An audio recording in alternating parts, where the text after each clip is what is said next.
Good afternoon, everybody. Thank you for coming out. My name is Tom Golisano. I'm the national spokesperson for the National Popular Vote movement.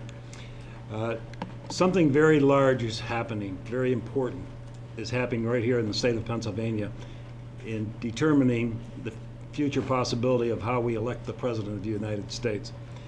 As you know, we have a system in this country called the winner-take-all rule, where the total vote for candidate A or candidate B in a particular state, all the electoral votes are awarded to that particular candidate, regardless of the breakdown or the splitting of the votes by candidate. That's how we've operated since about 1832, I believe, with the winner-take-all rule. There are two states that vary from that. That's Nebraska and Maine, and they are using the system that really is under discussion today here in the state of Pennsylvania.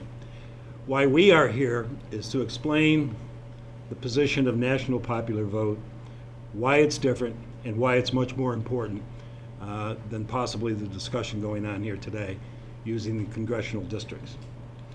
A little background on myself.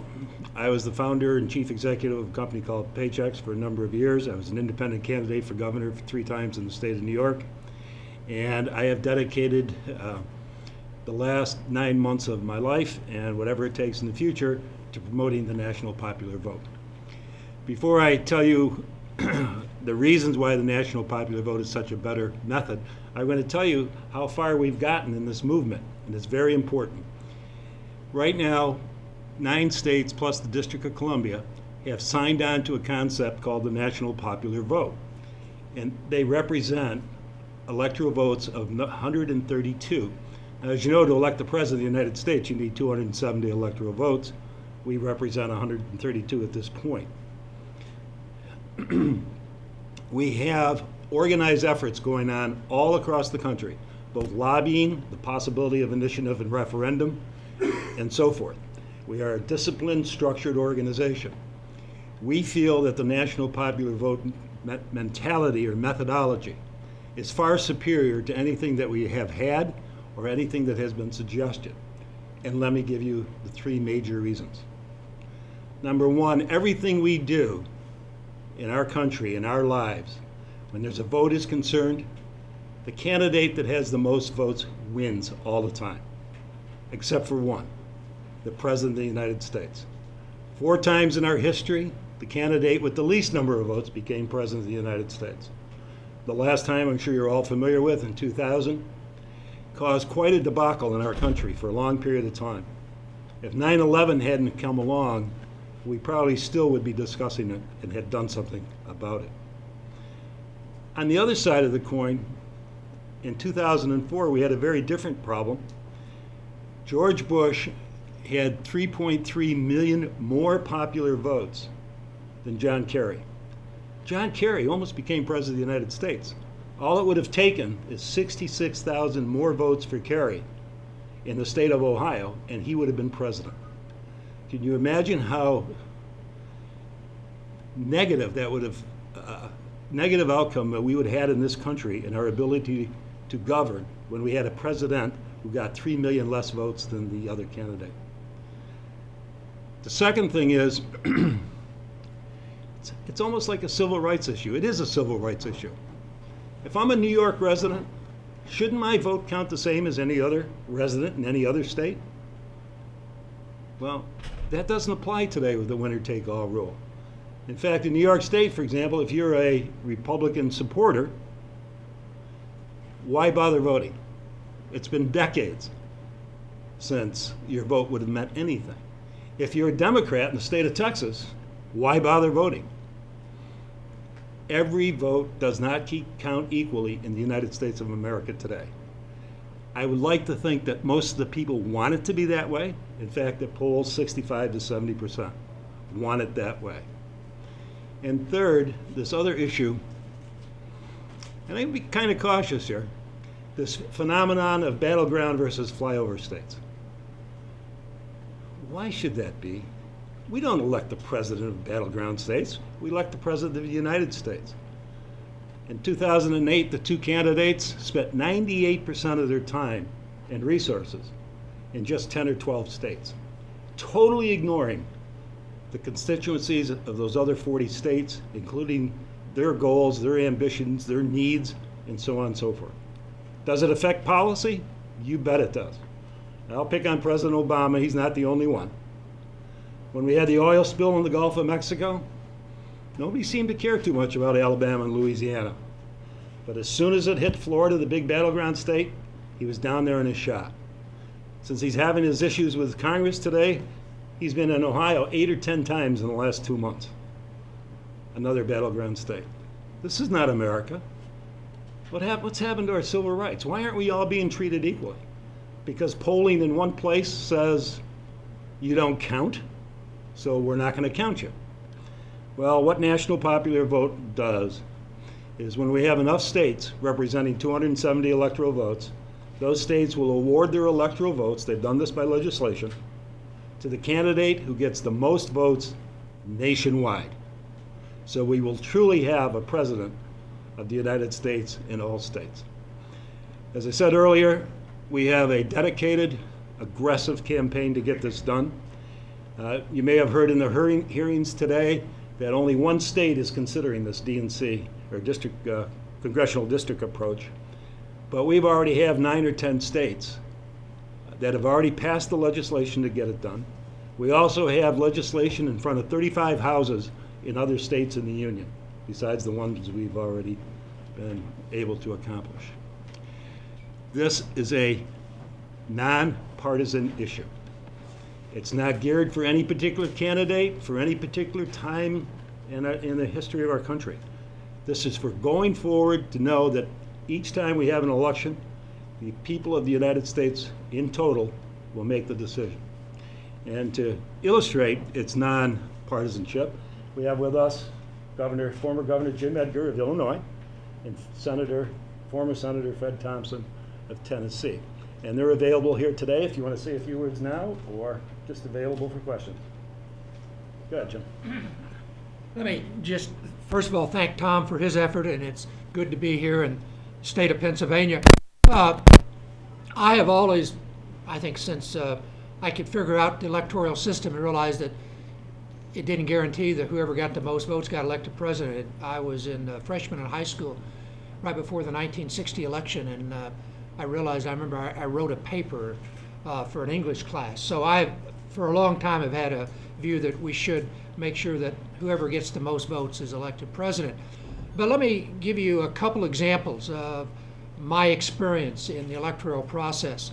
Tom mentioned that, unfortunately, we have presidential candidates and we have presidents who seem to pretty much spend their time focusing on those few states that are considered the battleground states.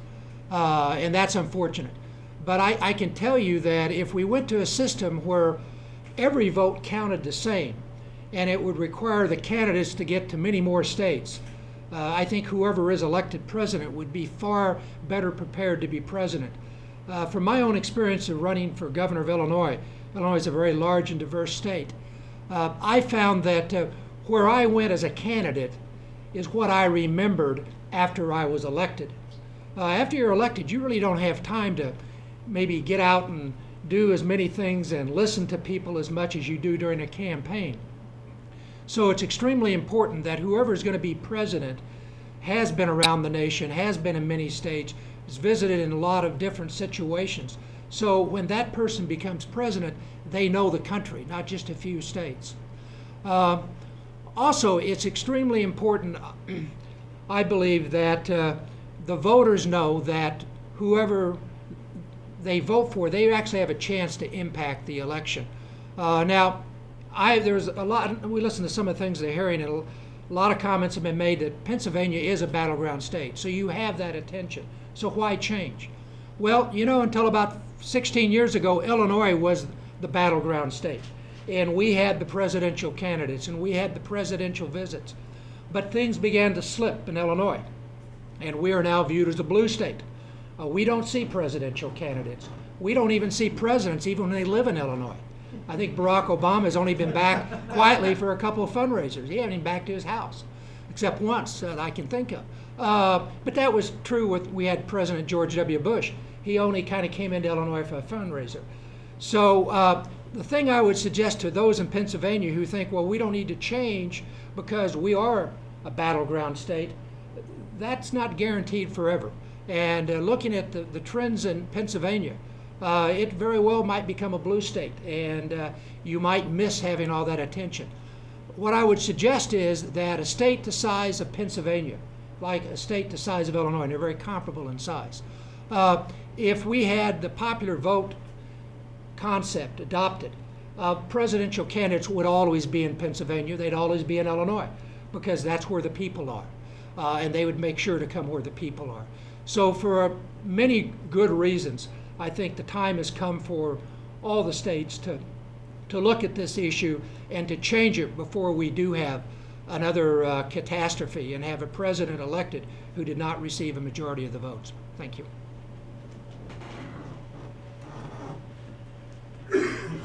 Say something? Yeah. Okay.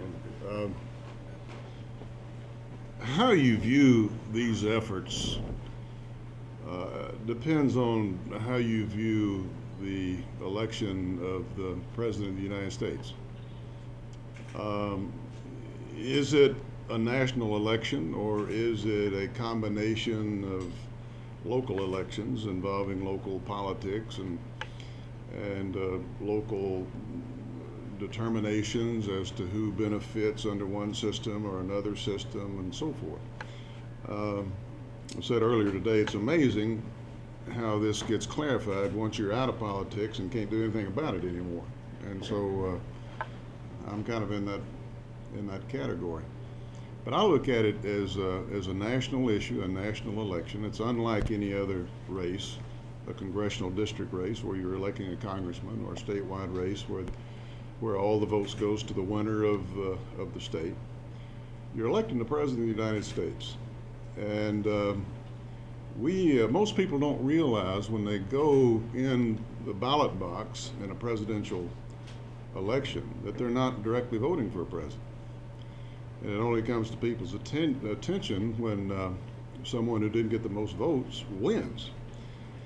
And that's happened a few times, and it's come closer a few other times than people realize. I think we've long since passed the point where we can afford to have that happen again, where the person with the least number of votes sometimes, or not having the most votes, wins the election.